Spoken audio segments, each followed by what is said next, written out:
Assalamualaikum warahmatullahi wabarakatuh.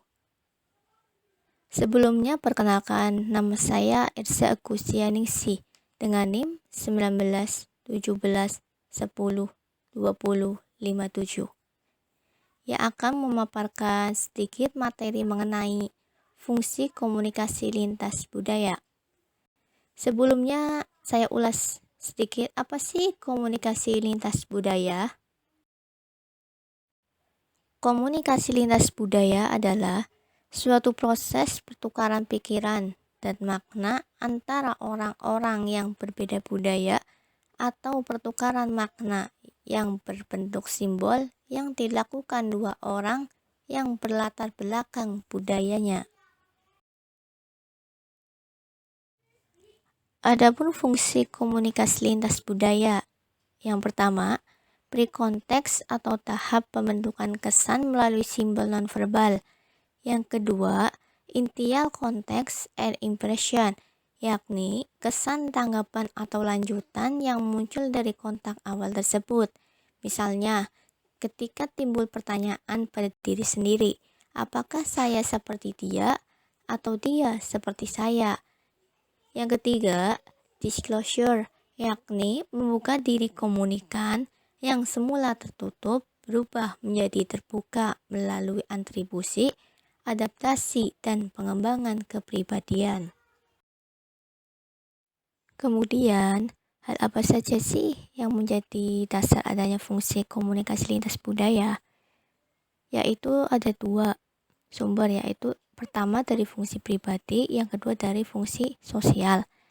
Untuk fungsi pribadi, yang pertama menyatakan identitas sosial, yakni komunikasi lintas budaya terhadap perilaku yang digunakan untuk menyatakan identitas sosial. Kemudian yang kedua, menyatakan integrasi sosial, yakni menerima kesatuan dan persatuan antar pribadi, antar kelompok, namun tetap mengakui perbedaan yang dimiliki setiap unsur. Kemudian yang ketiga, menambah pengetahuan. Yang terakhir, melepaskan diri atau jalan keluar, yakni melepaskan diri atau mencari jalan keluar atas masalah yang sedang dihadapi. Kemudian ada fungsi sosial, yaitu mencakup 4 poin. Yang pertama, pengawasan, yakni menginformasikan perkembangan tentang lingkungan atau peristiwa yang terjadi dalam konteks kebudayaan yang berbeda.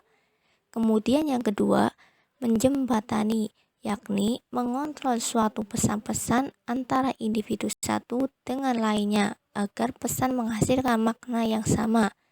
Kemudian yang ketiga, sosialisasi nilai, yakni mengajarkan dan memperkenalkan nilai-nilai kebudayaan suatu masyarakat kepada masyarakat yang lain.